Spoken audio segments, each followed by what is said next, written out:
Welcome everyone to the Dungeon Inn. I'm the Innkeeper, and 2019 is finally upon us. In this glorious year, the first gift that the almighty wizards who control our lives have given us is a new adventure set in the high seas known as Under the Sea. No, thanks for the fish. Wait. Friends close and enemies closer? Sees the... Alright, which one of you gremlins got into my script? The Ghosts of Saltmarsh is a seafaring campaign designed to take characters from levels 1 through 12, but unlike most campaigns, it follows in the path of the Tales of the Yawning Portal book that was released a few years back, where instead of there being a single narrative that the players follow through the campaign, the book is rather a collection of various famous seafaring-based or nautical-based adventures from D&D's history. The 7 adventures selected this time are The Sinister Secret of Saltmarsh, Danger at Dunwater, The Final Enemy, Salvage Operation, Tumulrut's Fate, Isle of the Abbey, and The Styes. The book is going to be designed, like Tales of the Yawning Portal, to be run as a singular campaign using the town of Saltmarsh as your home base, like how the Yawning Portal was in the previous book. Alternatively, you could just plunder the book for the adventures that you like and drop them into your home campaigns. The book will also detail new seafaring rules for ship travel as well as ship combat, which is something we've all been expecting after the past couple of Unearthed Arcanas, but it is good to have. But seeing as adventures are going to be the crux of this book, I think it's about time we dive in and take a look, don't you? The first 3 adventures, the Saltmarsh trilogy, or modules U1, U2, and U3, are a connected trilogy of adventures set around the titular town of Saltmarsh. As a cool little factoid, they were also the first D&D adventures designed in the United Kingdom. The first adventure, The Sinister Secret of Saltmarsh, sees the players start off as fledgling first-level characters in the town, investigating a mansion that once belonged to an evil alchemist. In recent times, however, mysterious lights and other spooky happenings have been giving the townspeople the heebie-jeebies, and the party decides to investigate, lured by, as always, the promise of glorious loot within. I really like the setup of the town here and the overall tone of the module.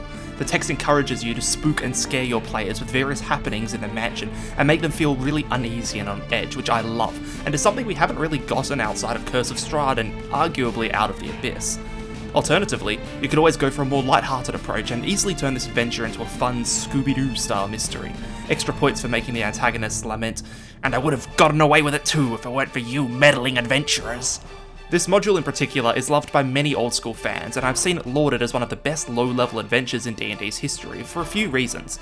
The town itself is well detailed with engaging NPCs, the tone of the module is on point, and the twist reveal at the end subverts the player's expectations.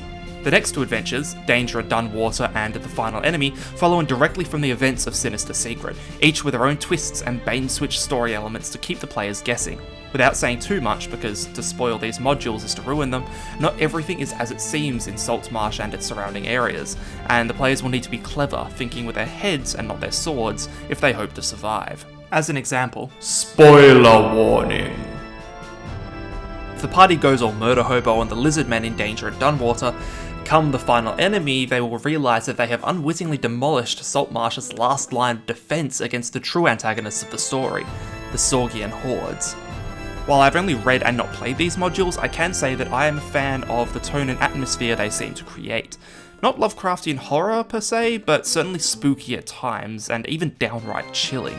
There are some scenes in The Final Enemy in particular that are really brutal. I think I would have a blast running them, as I love hiding stuff from my players and teasing them with it, keeping them hooked on the mystery like it was a drug.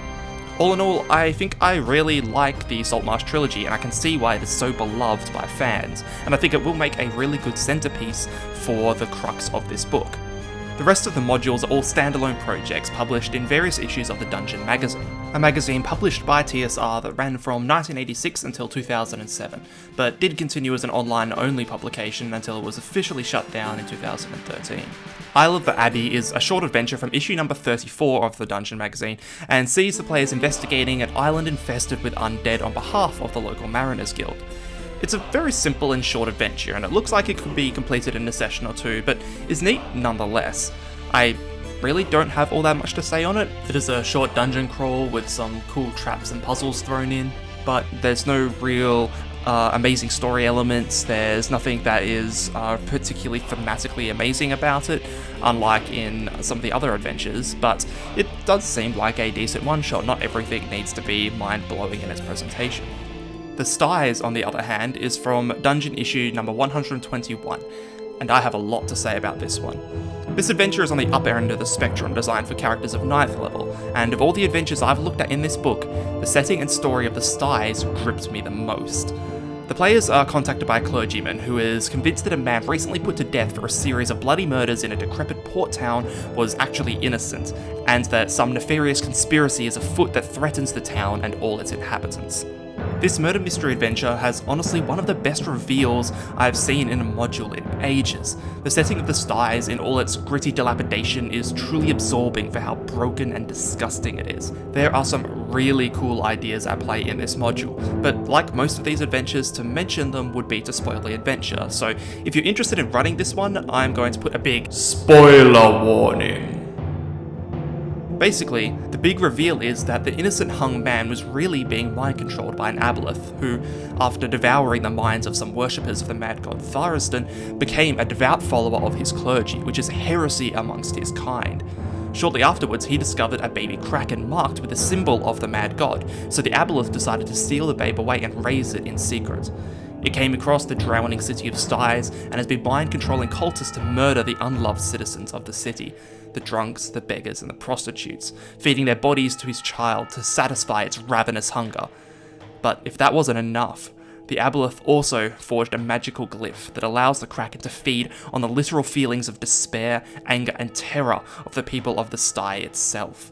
The bloody murders were a way of stoking this fear in the people of the town, feeding the kraken with both the bodies of the victims and with their literal emotions of fear. And if that isn't one of the darkest and most terrifying things you've ever read in a D&D module, I don't know what to tell you. Coming from dungeon issue number 106, we have Tamarut's Fate, an adventure for 6th level characters where they are dispatched to an island to investigate the death of a hermit whose body was found on the shores of the mainland. Upon discovering the reason for the hermit's death, as well as his fellows, the characters are in for one hell of a fight if they are going to survive the night against spoiler warning. The hordes of undead who rise from the sea surrounding the island, intent on ripping the flesh from their bones. This adventure looks pretty cool simply for how intense the encounters are in it. The zombies are more than just mindless killing drones and will challenge both the players and the characters' mental fortitude, forcing them to be on guard at all times. There is also no real conclusion. Once the mystery of the island is solved, the party has to choose whether they are going to flee the island with their lives, rescue the remaining hermits, or try and hunt down the leader of the undead themselves.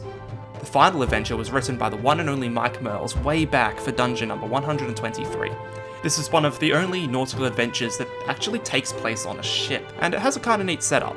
It's for level 2 characters who jump aboard a ghost ship in search of treasure, dungeon crawling their way through its depths until spoiler warning. It turns into a race against time as an old and sick squid attempts to engulf the ruined ship for its last meal, and the players must escape before they can become a part of it. While it's a fun but quick little adventure, I can't help but feel it lacks some of the atmosphere and mystery that was so gripping in the other modules. In saying that, it does look like a good dungeon crawl, and the timer elements for the escape really ups the intensity, making it a fight for survival in the truest sense. And that is all 7 adventures going to be published in The Ghosts of Saltmarsh. And honestly, I am really happy with that lineup. I really love the Styes in particular. The thematics that drip from the city, as well as the reveals and the plot, is really gripping to me. But I also like the Saltmarsh trilogy. I think that it will form a fantastic basis for all the other adventures to branch out from. There's honestly not as much of a Lovecraft influence as I thought there might be in a Seafaring campaign. Like, there's dabbles of it here and there in some of the adventures, but it doesn't really go all out, and I don't think that's a bad thing. I do enough Lovecraft stuff myself. There also isn't quite as much actual sailing in the modules themselves as I expected. I presume that's because the sailing's going to come in when you're travelling from Saltmarsh to wherever your destination is, but it's still interesting to note nonetheless.